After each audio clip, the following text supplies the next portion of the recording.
Olá, caros estudantes!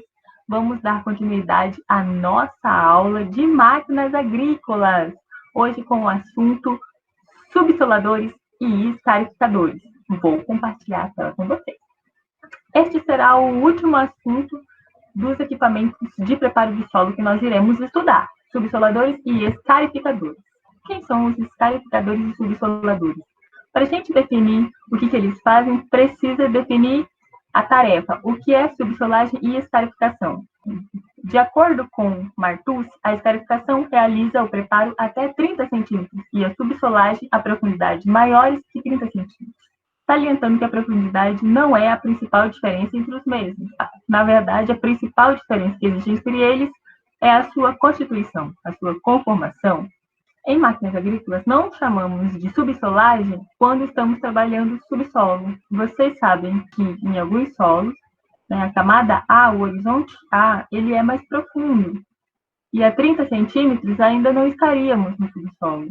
Por outro lado, existem outros solos mais rasos, em que a camada A é bem superficial. E a 30 centímetros nós já estamos dentro da camada chamada subsolo. Então, para nós, das máquinas agrícolas, o termo escarificação e subsolagem não tem a ver com tipo de solo e perfil de solo, a camada do horizonte B de solo, que seria o subsolo. Nós trabalhamos com a camada A. Nós definimos escarificação ou subsolagem em função da profundidade em que nós trabalhamos. Então, até 30, escarificação. Abaixo de 30 é subsolagem. Quais são os fatores que influenciam o tipo de ruptura do solo?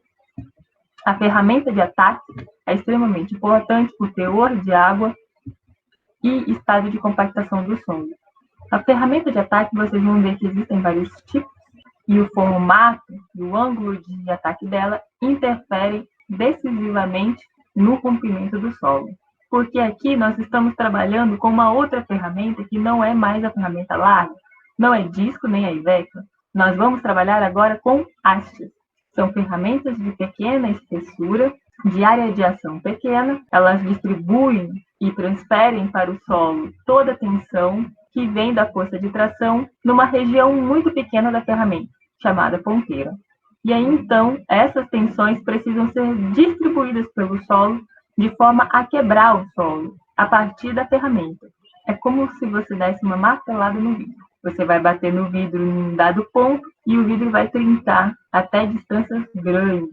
Então, isso seria a transferência de tensão a partir de um ponto em que ela vai se espalhando pelo perfil do solo. Na verdade, pelo volume do solo. Por exemplo, sempre há regiões em que essas resistências do nosso solo são menores. Nós chamamos de fissuras ou falhas. Neste lugar é que o solo vai se romper.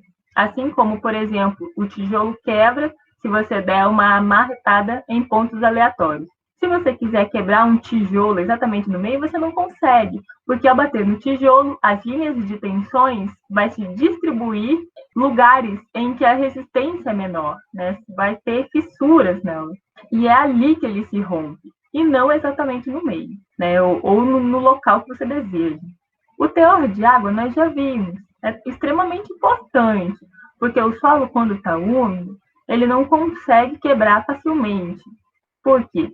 O número de tensões produzidas é grande e essas tensões são de comprimento de ação muito pequena, porque toda a tensão se distribui em volta da ferramenta e não consegue ir tão longe, porque o solo úmido, em volta da ferramenta, vai absorver essa energia, essa tensão, e aí você não consegue fazer com que as fissuras vão para além da ferramenta, para longe da ferramenta.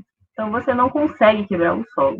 Se o solo estiver extremamente seco, as tensões vão para longe, vão ser números pequenos de tensões e elas não vão ser capazes de quebrar o solo, esboroar o solo da forma que nós devemos fazer. Então, você vai acabar quebrando o solo, mas em torrões muito grandes, e você acaba não tendo o efeito que você gostaria de ter no preparo do solo. A compactação do solo altera as propriedades físicas e mecânicas do solo de tal forma que ela vai realmente alterar as condições de umidade do solo e vai produzir maior ou menor resistência desse solo à quebra.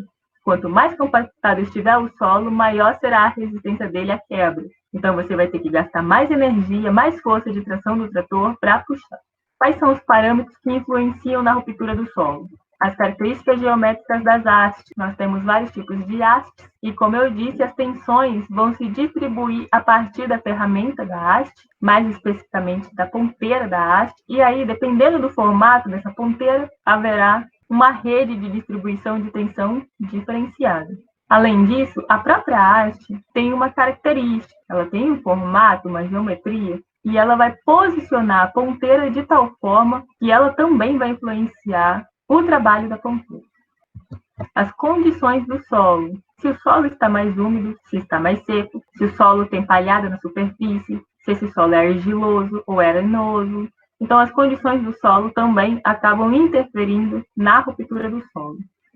O efeito da interação haste-solo. Isso é extremamente importante, porque quando a haste ataca o solo, a ponteira ataca o solo, pode haver, dependendo do tipo de solo, interações diferentes. Por exemplo, em solos arenosos, a tendência é do solo gastar a ferramenta, porque o solo arenoso é mais abrasivo e ele esfrega mais, atrita mais, o atrito interno é maior e acaba desgastando a ponteira rapidamente.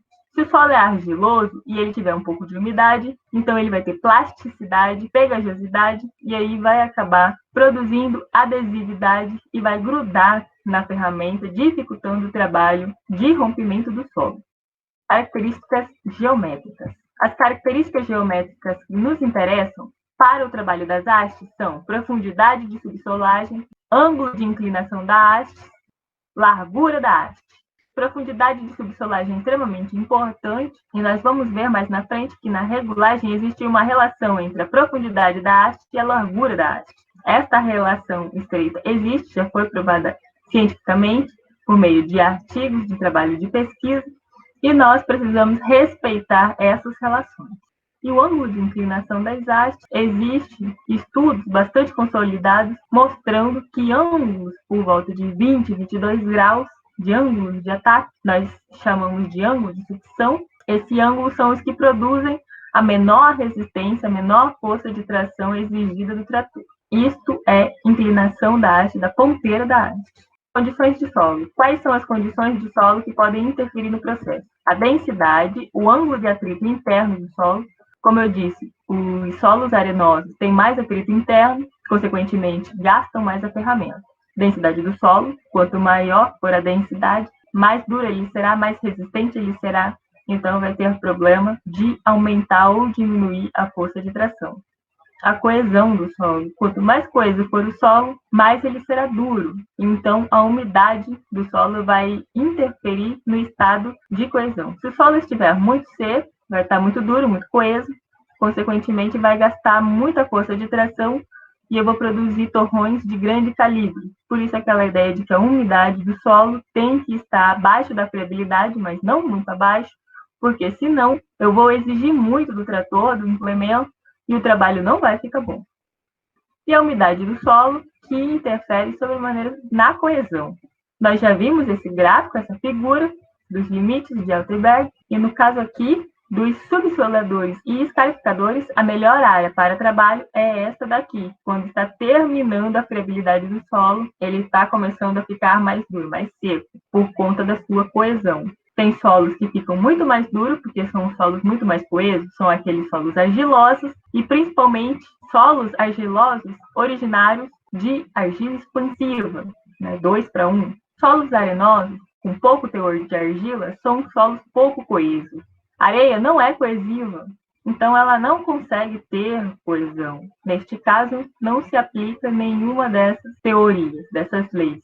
Mas por pouco que seja o teor de argila do solo, algo em torno de 12% a 15%, ele já começa a ter uma certa coesão. Ele começa a formar torrão. Então, vale os limites de Atterberg e nós precisamos trabalhar com o limite um pouco abaixo da zona friável para que tenhamos sucesso na operação. Não exigir muita força de tração do trator e, ao mesmo tempo, produzir o esboroamento e a quebra do solo em torrões de tamanhos aceitáveis. Interação da haste com o solo. Então, como eu falei, a adesão do solo na haste, a umidade de solo bastante plástico, de solos argilosos, pode aparecer adesão. O solo começa a grudar na haste. E aí ele rouba energia para poder sair da haste atritando com a haste. O ângulo de atrito solo-haste também é extremamente importante. Então, vamos conhecer um pouco desses equipamentos. Os subsoladores e escarificadores têm como constituinte básico a barra porta-ferramenta, que é o chassi, depois as hastes, depois a roda de controle de profundidade e as ponteiras. E, por último, alguns complementos que nós vamos ver quais são eles. É obrigatório ter rodas de controle de profundidade no caso de subsoladores e escarificadores. Por quê? Porque, em função do ângulo de ataque da ferramenta, a tendência do escarificador e subsolador é entrar cada vez mais no solo, e não tem quem segure. Então, quem segura é a roda de controle de profundidade. Quando este equipamento estiver montado no sistema hidráulico do trator, as rodas do trator é que vão servir como roda de controle de profundidade. Quanto ao sistema de acoplamento, nós podemos chamar de arrasto, e aqui está a roda de controle de profundidade.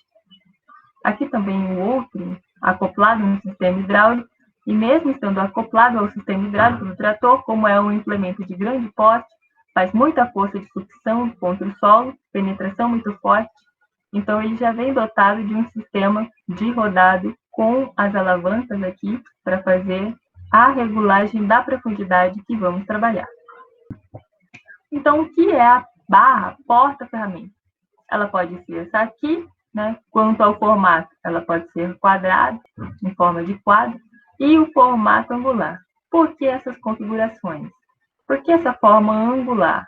Observe que uma ferramenta sempre fica à frente ou atrás ou deslocada, não no mesmo alinhamento. Isso é feito para que todo o material que está na superfície do solo, a palha, por exemplo, ela não enrosque na ferramenta. Então, uma ferramenta não fica exatamente alinhada com a outra, porque se isso acontecesse, eu teria o efeito rastelo. Eu começaria a juntar muito material. Quando a barra porta-ferramenta é retangular, então a parte da frente, as hastes são montadas em paralelo, mas longe uma das outras. E entre essas duas vem a barra de trás. Então, aqui é um espaço grande que dá vazão e encontra outra aqui, mas aqui também tem vazão para os lados, porque as outras duas que estão do lado dessa aqui estão longe, muito além, né, dessa aqui. Então, eu consigo ter vazão de material e evitar o efeito rastelo. E as nossas hastes? Observe que essa haste é reta, depois nós temos essa haste inclinada, depois nós temos a haste curva.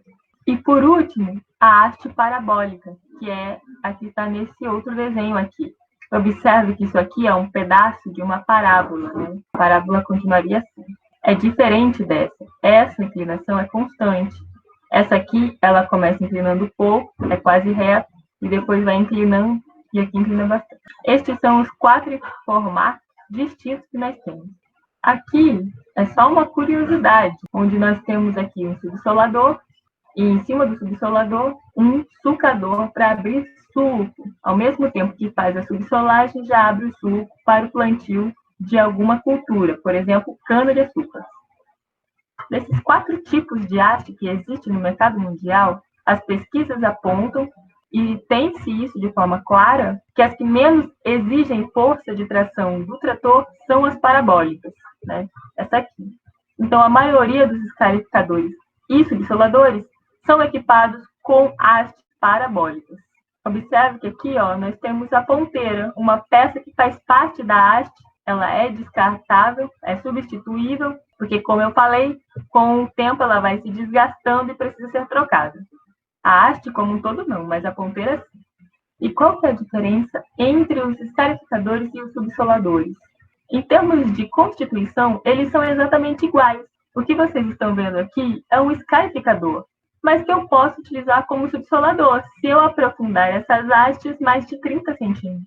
Este equipamento é um escarificador e subsolador ao mesmo tempo, porque ele tem uma estrutura robusta capaz de permitir que eu aprofunde ele mais no solo até profundidade maiores que 30 centímetros. Se eu quiser trabalhar com menos de 30 centímetros, eu também trabalho e eu tenho uma escarificação. E quando eu estou trabalhando a mais de 30, eu estou fazendo uma subsolagem. Este equipamento consegue atingir até 40 centímetros, mais ou menos, de profundidade. Mas aqui em evidência temos a roda de controle de profundidade. Elas podem ser de aço e também pode ser pneumáticas. Aqui tem um braço e uma regulagem de forma que eu consigo acertar a altura, né, dessa roda. Quanto mais alto tiver a roda, mais fundo vai penetrar a haste. Como acessório, nós temos aqui o destorroador, que é um rolo que vai atrás, cuja função é quebrar os torrões, principalmente os torrões maiores, e produzir o esboroamento de forma que o solo já fique preparado em condição de semeadura. Então, o escarificador ele é utilizado como implemento de cultivo e preparo mínimo de solo. A ideia é passar uma única passada, né, desse equipamento e deixar o solo em condições de semeadura. Essa imagem aqui ela é interessante para a gente mostrar, porque além de estar em evidência aqui o rolo de destorroador, também tem um outro problema aqui que vocês podem estar percebendo. Esse solo está com excesso de umidade para esse tipo de operação. Observe que aqui está espelhando o solo. Isso é um fenômeno que acontece quando o solo está úmido. E acontece tanto para ferramentas estreitas quanto para ferramentas largas. Então, esse solo está com excesso de umidade. Isso aqui é uma aula de campo, né? Então, por isso que foi feito nessas condições. Mas aqui não é a condição ideal para se fazer essa operação. Aqui eu também esqueci de falar sobre esse acessório. Aqui temos um disco. Para cada haste, nós temos um disco. E esse disco tem função de cortar o solo na parte inicial, superficial e a palha que está em cima do solo para evitar o efeito de rastelo. Mesmo estando longe uma haste da outra, uma dessas ferramentas pode acumular material. Para evitar que acumule, quando tem excesso de palha sobre o solo, nós sabemos que plantio direto exige cobertura morta, palhada, então nós temos que trabalhar com essa palhada. Com esse disco de corte que vem à frente da haste, ele tem a função de cortar a palha, fazer o início do corte do solo, de forma que a haste consiga então entrar nesse corte e aprofundar e fazer o trabalho dela. Então, os discos de corte são extremamente importantes e hoje, no nosso sistema de manejo de solo, em que trabalhamos com plantio direto, uma intervenção com esse tipo de equipamento, obrigatoriamente, tem que ter os discos de corte. Vamos falar sobre operação e regulagem, a profundidade de subsolagem. Quem define isso é a análise que nós vamos fazer no solo. O número de hastes vai depender do trator que eu tenho para puxar. E o espaçamento entre as hastes vai depender das condições de solo e da profundidade de subsolagem. O tipo de ponteira eu posso escolher também. E a velocidade de deslocamento, também vamos falar sobre ela. A profundidade de subsolagem, ela é resultado de uma análise que nós fazemos no solo.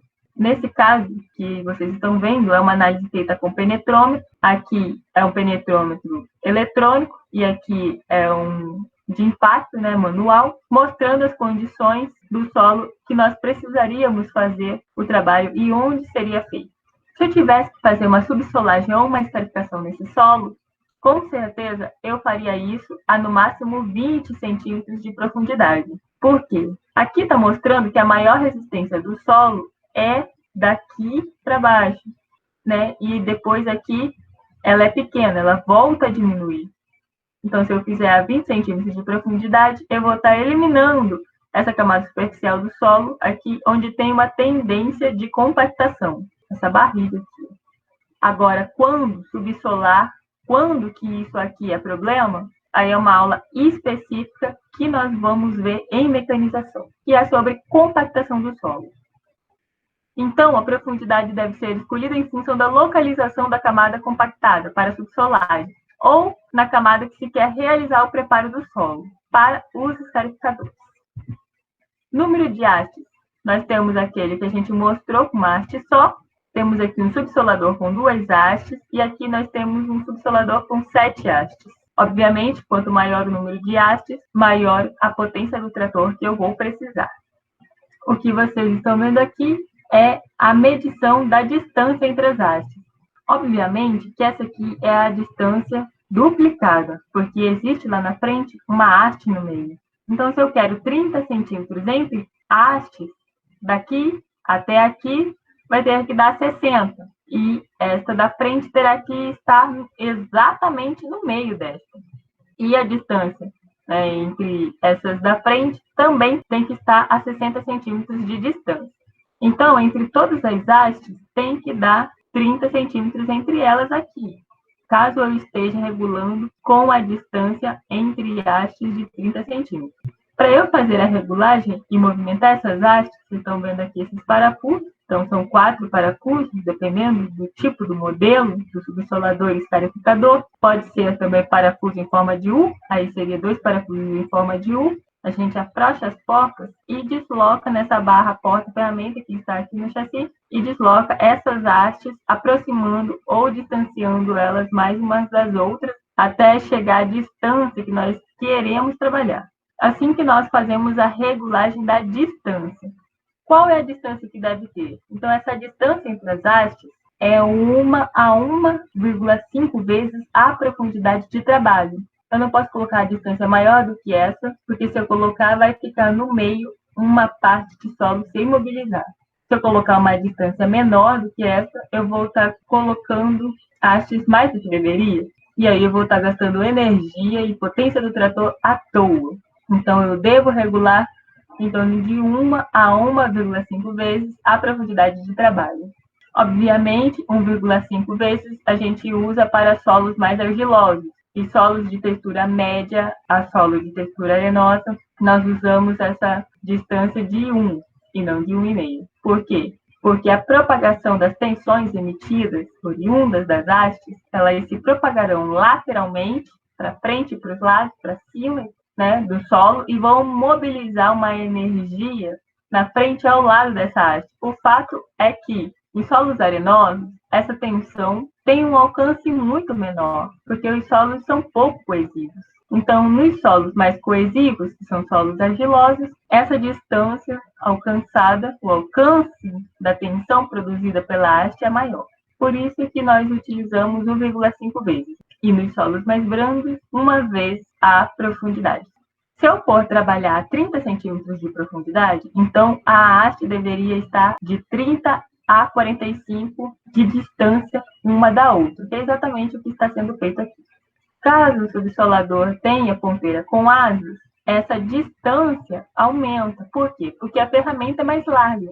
E como ela é mais larga, ela consegue expandir ou difundir essas tensões a uma distância um pouco maior. Então, seria de 1,5 a 2 vezes. Aqui vale a mesma regra, 2 vezes para solos mais coesivos, mais argilosos, e 1,5 para solos mais brandos. Subsolador com hastes superficiais é muito raro, não se usa, mas nesse caso nós podemos chegar até 2,5 vezes a profundidade. Eu não tenho, na verdade, não tenho nenhuma imagem para mostrar isso para vocês. Seria, na verdade, uma haste principal mais funda e na frente uma haste menor para romper a camada de cima do solo. Então, está aqui as ponteiras. Aqui temos as ponteiras com asa e temos aqui uma normal sem asas. Os nossos escarificadores e subsoladores vêm equipados com esse tipo de ponteira. E se vocês observarem, ela é uma ponteira dupla. São 3 parafusos. Quando gasta essa ponta, então nós viramos a peça e passamos a gastar do outro lado. Então, eu tenho vida dupla dessa ferramenta. Uma vez terminado de gastar as 2 pontas, então eu preciso retirar e trocar esta ponteira.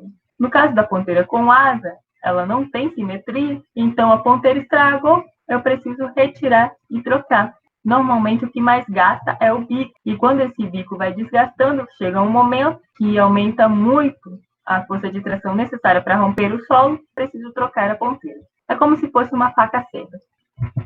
Existe uma relação entre largura e profundidade? Relação profundidade de trabalho versus largura da ponteira. Aqui estamos vendo a largura da ponteira. Então, a profundidade de trabalho deve ser de 5 a 7 vezes a largura da ponteira.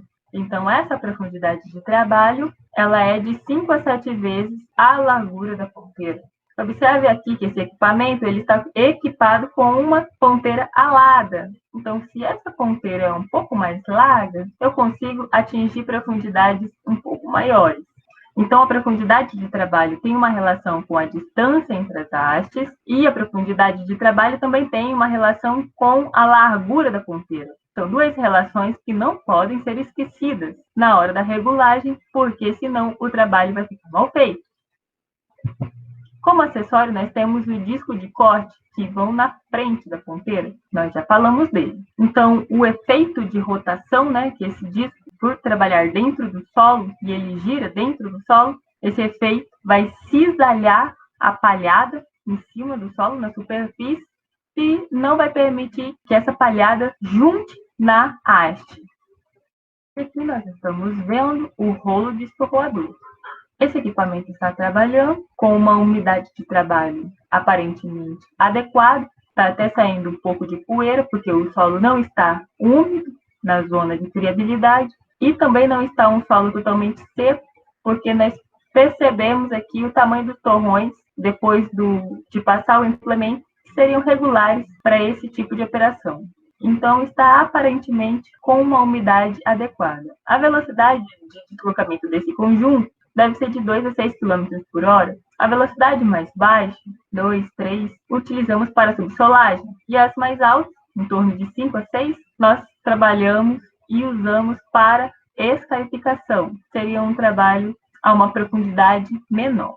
Como nós vimos, a potência do trator é igual à força que o trator está fazendo para puxar esse implemento, vezes a velocidade de deslocamento desse implemento, desse trator. Então, quanto mais profundo no solo, mais força será necessária, e quanto maior a velocidade, maior a potência necessária. Então, se eu associo profundidade de trabalho com velocidade alta, a potência requerida do trator será muito alta. Vou precisar de um trator com potência muito alta para fazer esse trabalho. Então, precisamos associar a velocidade de trabalho para que tenhamos compatibilização do implemento de forma que a operação seja realizada com sucesso.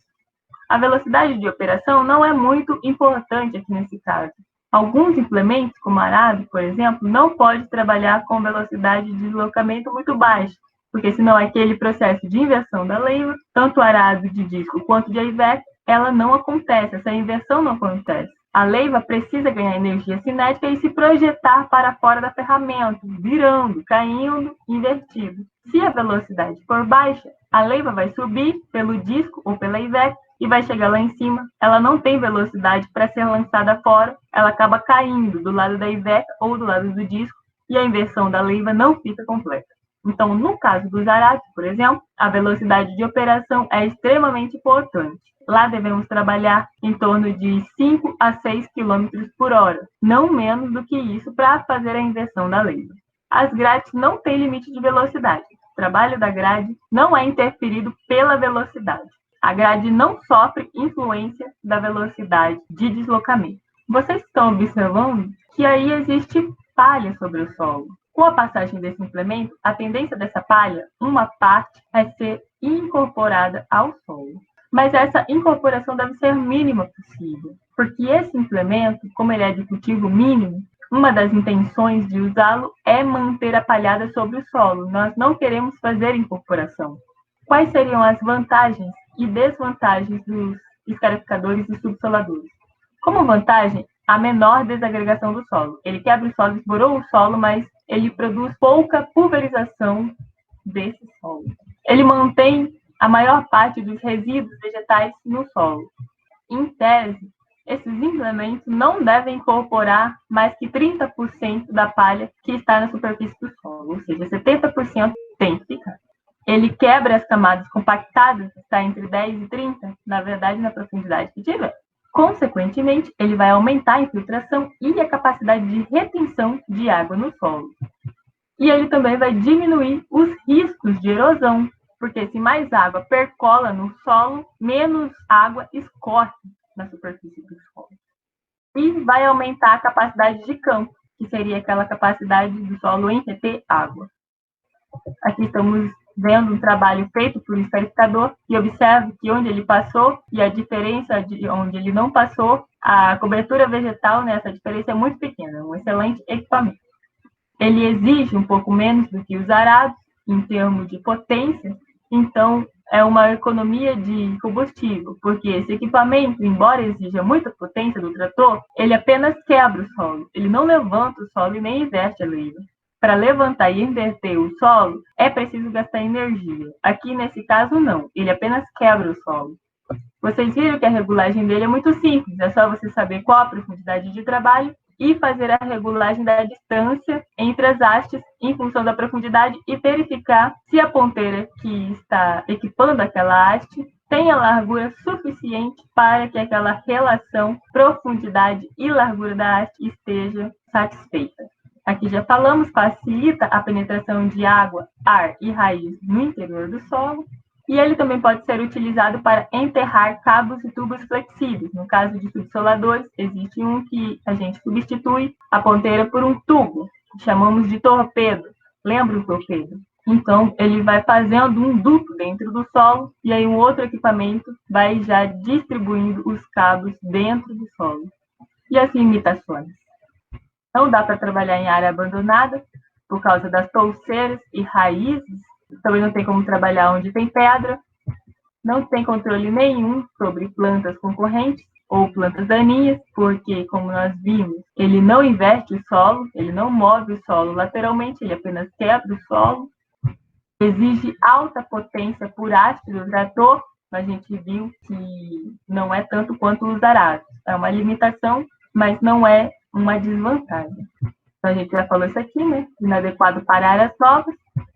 E, consequentemente, como a gente falou que exige altas potências, então tem maior exigência de combustível.